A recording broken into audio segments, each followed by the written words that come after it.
Welcome back to another OCR GCSE business video. I'm going to be covering 5.3, which is all about revenue, cost, profit and loss. This will be quite a lengthy video, so you may want to watch this in stages. Also, some of this you may cover with your teacher in year 10. I'll put a little section in. There's some bits that you might want to cover in year 10. This will only be tested on paper 2, but sometimes you might get taught some of this stuff in year 10 just because having a basic knowledge of revenue, costs and profit is really useful earlier in the sort of 2-year cycle. So let's get started then. Average rate of return I'll come to later on because it's its own separate thing at the end, and there's a calculation that goes with it. Obviously, a loss is when your costs are higher than your revenue, and there's some basic profitability ratios that you need to know. The two are gross profit margin and net profit margin. We'll come on to those again later on. You won't need to know these bits if you're just doing a little bit of year 10 revision. So, revenue. Revenue is basically the money that's coming into the business from sales. It's not all of the money that's coming into the business, it's the money that's coming into the business from sales. So we do this by doing a formula that is quantity sold times by sale price, or you could do sale price times by output. If you find that easier, you'll get the same answer. So in this situation here, we've got 50 toys that are being sold at £12 each. So 50 times by 12 means that they've got £600 revenue. This is not their profit. We haven't taken off any of the costs involved in making those 50 toys. This is just the revenue. So here's 3 revenue questions for you to answer. Pause it here and then I'll pop the answers on the screen. And here's your answers and workings at the bottom. So what might affect revenue then? They love this in the exam as a question, and the first thing I would do is write down the formula for revenue and think about ways in which you can change the formula to make it better. For all of these, you basically want to increase it. You want to increase quantity sold and you want to increase your sales price. Now, the only thing you have to be you have to be careful with selling price is raising it too much that it puts customers off. Competitors, we might want to think about what their actions are. That might be reducing our quantity sold. We could sell a bigger range of products. That would increase our quantity sold. We want to increase demand, maybe make our marketing mix better. And we want to also sell more. So maybe again, we need to do more effective promotion, advertising, things like that to sell more. There's 2 main types of costs, fixed and variable. Fixed are costs that stay the same. For example, rent, mortgages, stuff like that. Variable costs are costs that change with the more that you make as output grows. For example, the more Mars bars I make, the more sugar I need. Total costs are simply the addition of both fixed and variable costs together. So here's some more depth then on variable and fixed costs. There's kind of a little formula for variable costs. So sometimes you'll be given the variable cost of 1 unit. So PU means per unit. That's the cost of making 1 item, but they might be making 400 items, for example. So you do the variable cost per unit times by 400, and that will give you their variable costs overall. Variable costs into things like raw materials, packaging, per hour wages, because the more we produce, the more we have to pay for these. Fixed costs are costs that stay the same. Okay, it doesn't matter if I make loads of Mars bars or only a few Mars bars, my fixed costs are likely to be the same. These are things like rent, mortgage payments, insurance costs, and manager salaries. They should be the same each month. So why would you want to keep your costs low then? Well, if you can keep your costs down, then that should boost your profit margins. That can also enable you to reduce your price and be more competitive against your competitors. We haven't covered break even yet, but if you have, it will also help lower your break even, which is good, which it means basically you don't need to sell as many products to break even, but I'll cover break even in another video. So here's a typical sort of exam question about costs. So pause it here, give this a go, and see how you get on. So here's your answers for that question. Here's some more questions. So 3 questions here. So pause it and then I'll put the answers on. And here's your answers with the workings. Here's another thing that I get my students to do. We practice these tables. You wouldn't get a table like this in the exam, but it's just a way of practicing your like costs and profit when we come onto it in a minute. So you've got all the information you need on the right hand side. You've got the fixed costs that are 2,100. You've got the variable cost per unit, so the cost of making 1 item is £3. Can you fill in this whole table? So pause it and I'll put the answers on the next slide. Here are your answers. So as you can see, the fixed costs have stayed the same all the way down, 2,100. Variable cost, if I make nothing, my variable cost of nothing. My variable cost per unit of £3. So if I make 100 units, it's 3 times 100, which is 300. And then for my total cost, I simply add them together. Here's another table just for practice if you feel like you want it. So again, pause it here and then I'll put the answer on the next slide. Here's your answers. Here's another table, so feel free again just to pause it here and then I'll put the answer on the next one. And here's your answers.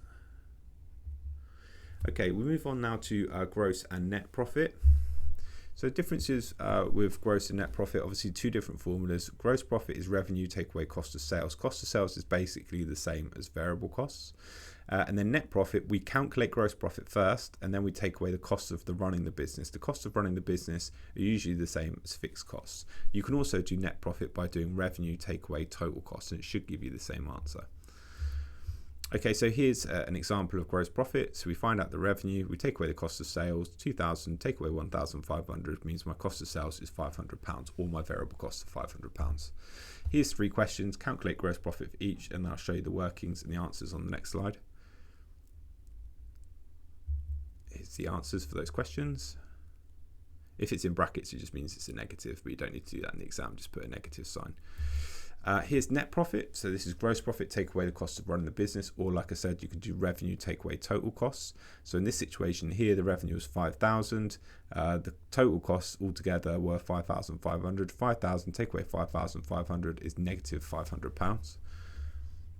Here's 3 questions. So pause it here and then I'll put the answers on the next slide. Here's the workings and the answers at the bottom.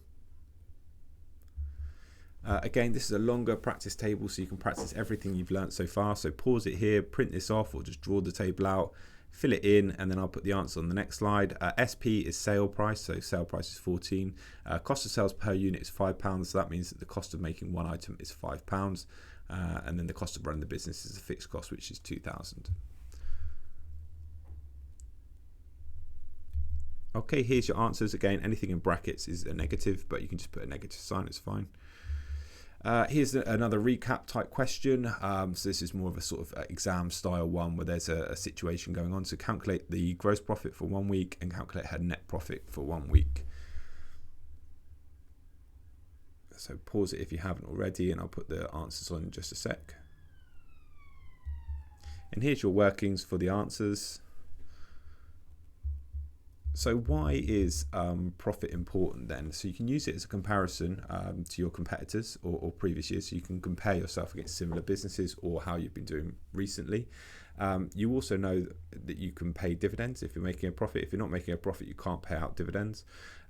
If you're making a profit as well, you can then help to repay your source of finance, which we covered in the previous unit. Also, we can use the profit to help us expand. Okay, if you're doing this as just a little bit of a recap for year 10 stuff, pause it here. You don't need to go any further unless you really want to. This is more sort of moving on to the stuff that you would need to know in year 11 now. So profitability ratios, there's 2 that you need to know, gross profit margin and net profit margin. You will notice from these 2 formulas, they're basically the same, apart from the only difference is the type of profit that we're talking about. They're all divide by revenue times by 100.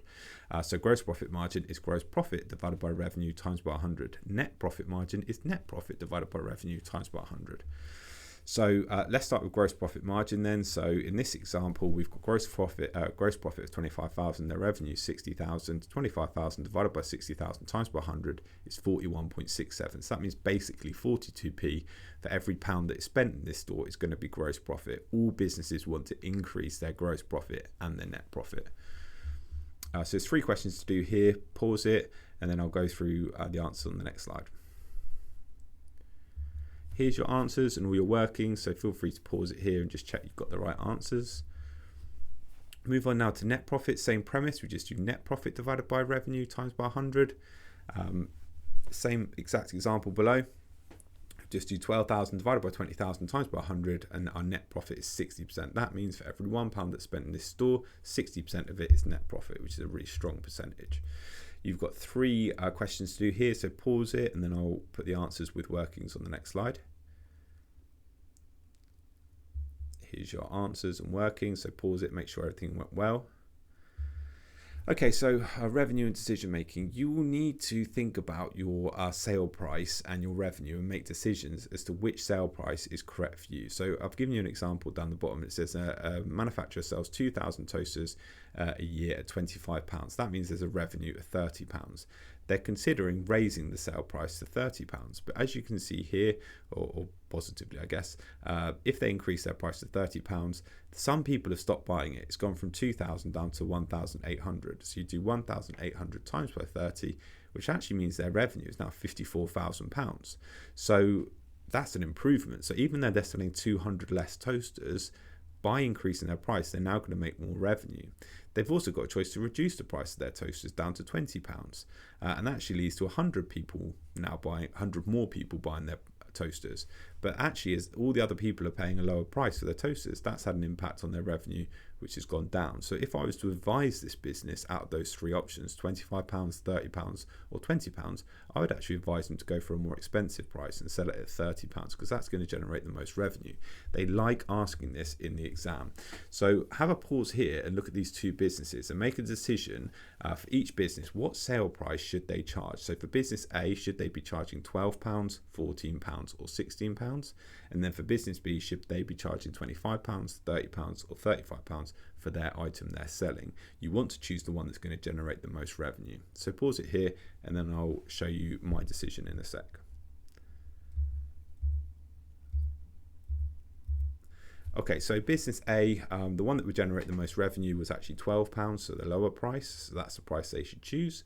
And for business B, it's the higher price, that one would generate the most revenue, and therefore that would be the selection I would go with.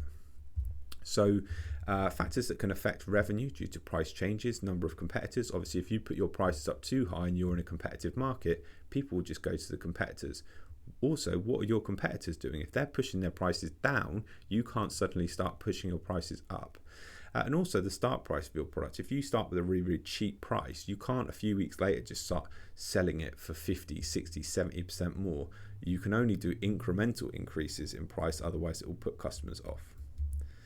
Okay, so here's another longer table. So again, you might want to pause this and have a go at filling all of this in. Okay, here's your answers for the table. Okay, increasing revenue then. So, sorry, just to go there. So we might want to increase our sales. So to do that, we may want to open more stores. We might want to advertise more. We may also, I've kind of already mentioned this, we may also want to increase our product range. If we sell a range of products, we'll be getting revenue from different areas.